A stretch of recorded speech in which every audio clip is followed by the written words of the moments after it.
Hello, hello les amis de la chaîne Animanimus Tarot, bienvenue pour cette guidance. Aujourd'hui, nous regardons les énergies générales qui vous accompagneront au mois de janvier 2024. Alors bien évidemment, ces énergies peuvent parler à certains d'entre vous dès à présent et parler à d'autres un peu plus tard pendant le mois de janvier, voire au début du mois de février. N'hésitez pas à revenir sur ce tirage si toutefois il ne vous parlait pas dès à présent. Je vous rappelle que c'est un tirage général, vous ne prenez que ce qui vibre avec ce que vous vivez. Et je vous invite pour cela également à regarder la vidéo de votre signe ascendant et de votre signe lunaire pour avoir des compléments d'information ou recevoir d'autres messages. Dans la barre d'infos, juste en dessous, vous trouverez mon adresse email si vous désirez des renseignements pour les tirages personnalisés. Vous trouverez également différents liens qui vous mèneront vers les guidances que j'ai effectuées pour votre signe récemment, comme par exemple la guidance générale 2024 et une autre guidance bonus. Quelles sont les bonnes surprises qui vous attendent en 2024 pour le premier semestre? Et bien sûr, toutes les guidances de décembre sont à votre disposition. On se retrouve dans quelques instants avec votre signe. À tout de suite. Hello, hello les amis vierges, ascendant vierge, signe lunaire en vierge, bienvenue pour cette guidance générale du mois de janvier 2024. Heureux de vous retrouver ici. C'est un tirage général qui ne parlera pas à tous de la même façon. Vous prenez uniquement les messages qui vibrent avec ce que vous vivez et je vous invite à regarder la vidéo de votre signe ascendant et de votre signe lunaire pour avoir des compléments d'information. On y va ici avec l'énergie principale de votre tirage de janvier. Je vous rappelle que ce sont des énergies qui peuvent parler à certains d'entre vous dès à présent et parler à d'autres un peu plus tard pendant le mois. N'oubliez pas de liker, de partager et de vous abonner à la chaîne. Un magnifique empereur ici qui nous parle de votre vie probablement active ou financière. L'empereur, c'est celui qui construit son empire, c'est celui qui a déjà des choses, qui a une certaine forme d'assise, de pouvoir, qui défend et protège ce qu'il possède, donc c'est bien matériel, concret, son foyer avec les bases, entre guillemets, de l'immobilier, de l'argent, de la vie professionnelle, une certaine forme d'assise qui peut être constructive pour ce mois de janvier. Donc peut-être des nouvelles financières ou professionnelles qui pourraient arriver pour vous, en tout cas intéressantes, surtout si vous attendez quelque chose qui va dans ce sens, dans votre vie concrète. C'est vraiment, on est dans le concret ici. On parle à la fois de ce que vous possédez déjà et du potentiel d'en obtenir plus avec l'empereur. Donc, ok, on va regarder quel est votre principal défi pendant ce mois. Féou, ou Féu, je ne sais plus la prononciation. Je pense que les U se prononcent plutôt OU. Donc Féu, ça représente quand même la prospérité. Ça signifie normalement le bétail, donc ça représente tout ce qui justement nous apporte la richesse. Et d'ailleurs, on voit sur cette carte le champagne, le homard, la piscine, le beau gosse et la belle gosse autour de la piscine et de la grande villa. Ici, votre défi, c'est justement de faire prospérer vos affaires, d'être dans la prospection, dans l'idée que vous pourriez faire agrandir quelque chose. Bizarrement, l'empereur ici tourne le dos à la prospection. Alors, est-ce que vous n'y pensez pas? Est-ce que vous n'êtes pas intéressé par la réussite? Ce qui m'étonnerait quand même.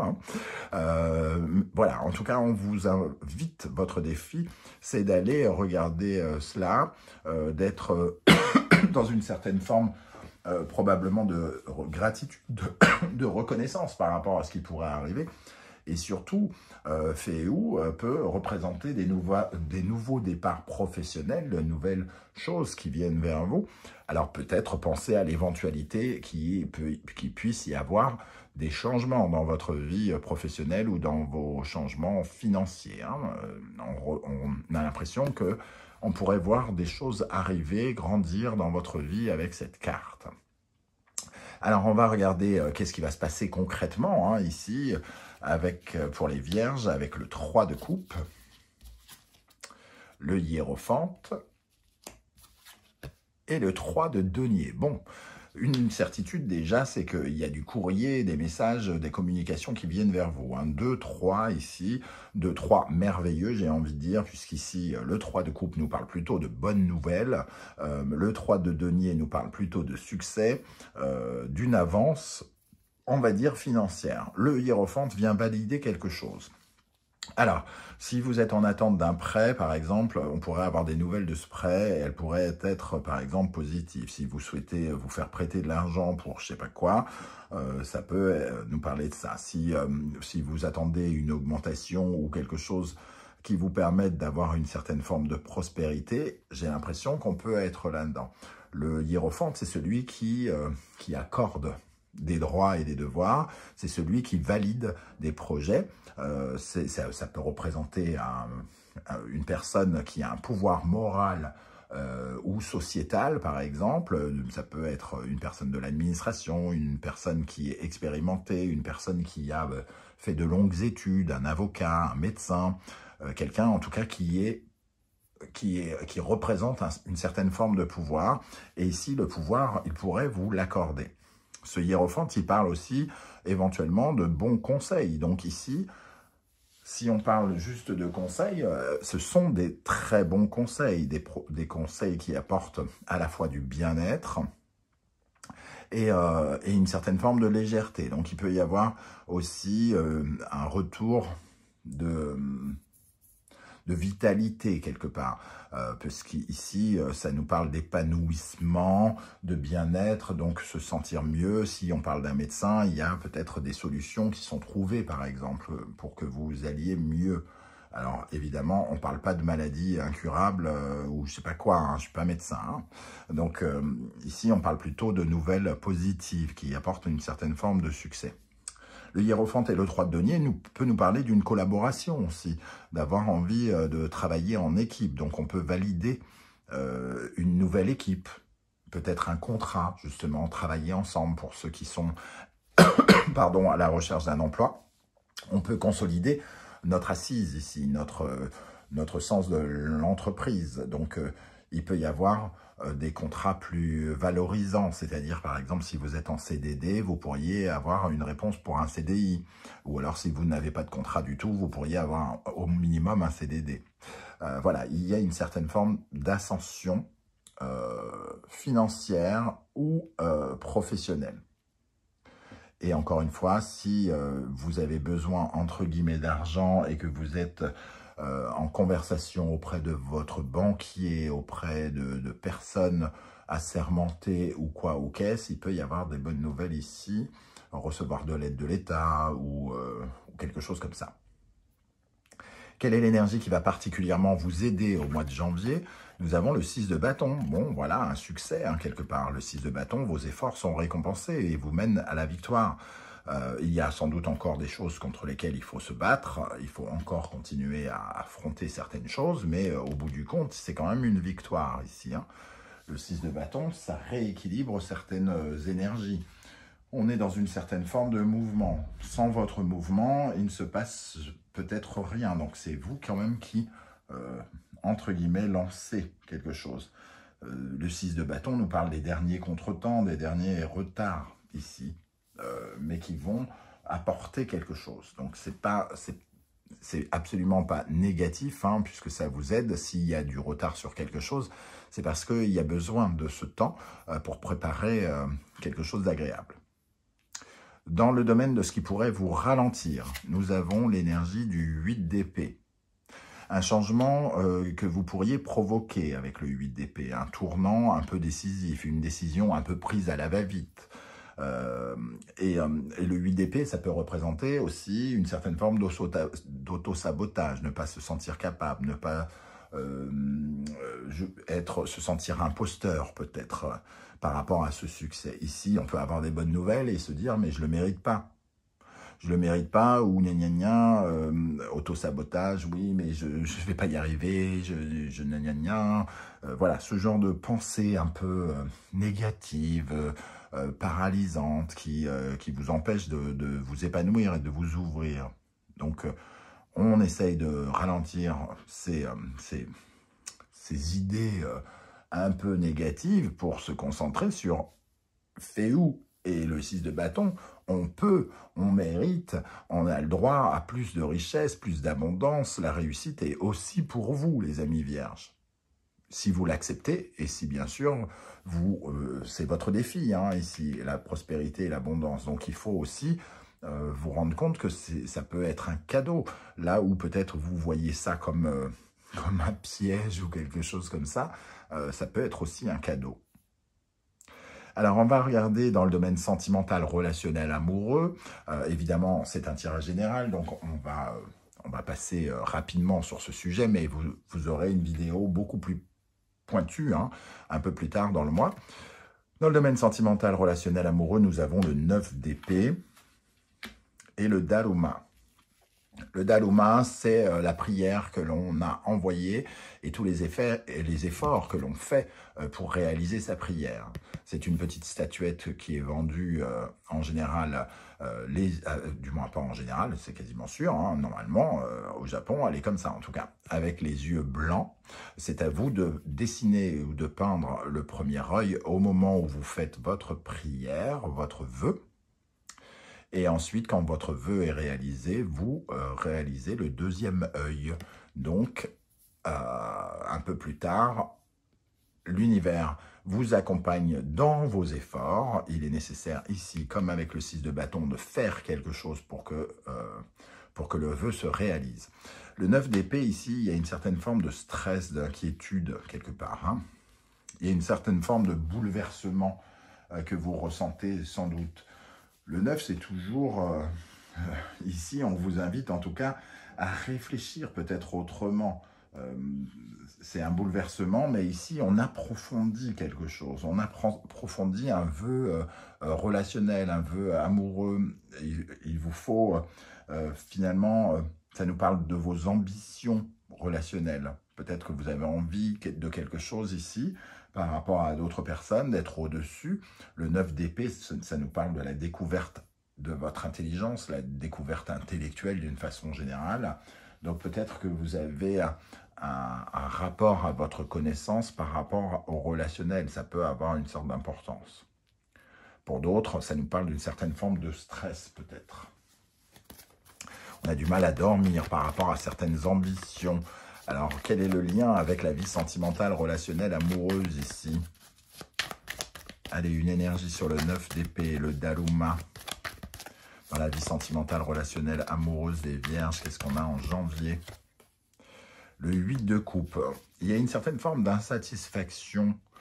Il peut y avoir un souhait que l'on émet dans notre vie sentimentale, relationnelle, amoureuse, c'est de se séparer peut-être d'un environnement qui ne nous satisfait plus pour aller chercher un peu plus de satisfaction avec les gens qui nous entourent. Il peut y avoir un aspect un peu paralysant avec certains de nos proches peut-être, et que on sent quand même que si on veut avoir une certaine forme d'épanouissement, ressentir une certaine forme de bonheur relationnel ou amoureux, on est obligé de quitter certaines choses, de tourner une page, de quitter notamment toutes ces pensées négatives, saboteuses, etc., pour justement se diriger vers quelque chose qui nous fait vraiment envie. Dans le domaine professionnel, ce qui nous intéresse particulièrement, j'ai l'impression avec l'empereur et Féou, tempérance. Ici, on peut avoir des échanges mutuels, de la négociation même pour certains. Il peut y avoir de la négociation, on peut discuter, revoir certaines conditions, des choses comme ça. Ça vous demande en tout cas de certaines discussions. Alors, il peut y avoir deux messages ici, hein, tempérance et Okinawa. On voit bien ici la notion de voyage. Okinawa est une île paradisiaque japonaise qui se trouve très proche de Taïwan. Et c'est le lieu de prédilection pour les vacances des Japonais. Tempérance, Okinawa, tous les deux peuvent nous parler de congés et de vacances pour certains vierges. Donc vous pourriez être amené à vous reposer un petit peu pendant cette période de fin décembre, début janvier, d'une part. D'autre part, on peut négocier une sorte de nouveau départ. L'Okinawa, c'est le changement aussi, hein. Donc il peut y avoir un changement qu'on est en train de négocier, qui apporte peut-être plus de revenus. Il peut y avoir une négociation avec une banque pour un prêt qui pourrait, comment dire, pour pouvoir commencer une nouvelle aventure, un nouveau projet ou quelque chose comme ça. Alors, avec Tempérance et Okinawa, dans le domaine professionnel financier, qu'est-ce qu'on a pour les vierges avec Tempérance et Okinawa? As de bâton, on voit bien le changement, quelque chose de nouveau, une nouvelle étincelle, un nouveau projet qui arrive. La tour peut apporter quelque chose d'inattendu, surprenant. Et ici, quelque part... Ah, c'est intéressant, on a l'impression que vous devez consentir à un changement, que vous devez négocier quelque chose, ce changement. Alors, il y a peut-être certaines clauses, certaines choses qui ne vous arrangent pas dans ce qui vous est proposé ou qui vous font peur. Il va peut-être falloir justement négocier ce nouveau départ, ce nouveau projet, ces choses ici qui pourraient vous surprendre. Le pendu, c'est celui qui s'engage. On s'engage à quelque chose, on consent à quelque chose, on signe un contrat et après on a des devoirs aussi. Hein. Donc vous avez peut-être peur aussi de ce que vous allez devoir vous engager à faire. Ok. Dans le domaine spirituel, psychologique, nous avons l'énergie du 4 de coupe et de l'anniversaire du temps. Le 4 de coupe nous parle de cette notion de devoir rééquilibrer l'affect, les sentiments. On voit ici avec le 9 d'épée hein, qu'il y a quelque chose peut-être d'insatisfaisant dans vos ressentis, dans vos besoins. Ce 4 de coupe qui a tendance à se focaliser souvent sur le négatif, qui a tendance à se plaindre parfois même, parce qu'il est frustré, parce qu'on a l'impression qu'on pourrait manquer des occasions. Ici, on vous invite à travailler sur l'acte, entre guillemets, de ne pas rater l'occasion. Ici, il peut y avoir plusieurs comportements. Soit on a un comportement d'enfant gâté, soit on a l'impression qu'on a le droit à rien, hein, quelque part. Et l'anniversaire du temps nous dit qu'il y a quelque chose qui a assez duré ici. Qui a assez duré et qu'il y a maintenant quelque chose qui doit être prudemment étudié. Là, on parlait de ce qui pouvait vous ralentir, ça serait de faire un changement prématuré, décisif, un peu radical, rapide, un tournant qu'on provoque rapidement. Et ici, peut-être qu'il y ait besoin de rééquilibrer d'abord ces émotions, entre guillemets, avec le 4 de coupe, hein, ne pas ressentir soit de la frustration, soit de trop le mériter. D'abord, peut-être rééquilibrer tout ça et prendre un temps, entre guillemets, d'introspection qui vous permet de remettre de l'harmonie, d'être un peu dans cette tempérance, justement. Prendre plus conscience de ce que vous voulez et de ce que vous ne voulez pas, par exemple, pendant un petit temps d'introspection. Avec quelle énergie vous allez terminer le mois de janvier? Nous avons la force, donc on retrouve une certaine forme de vitalité ici. Et nous avons la geisha, donc la force de faire évoluer les choses, de faire avancer les choses, d'être créatif, d'être créateur de son univers, de nourrir ses projets, d'alimenter ses projets pour qu'ils grossissent. Hein. La geisha, c'est un peu comme une certaine forme de grossesse, comme une compositrice qui aurait en son corps l'envie de créer une œuvre aussi. Ici, elle a envie de créer le mot bonheur qui est inscrit ici, avec ses idées, avec ses concepts, avec son corps, avec son cœur.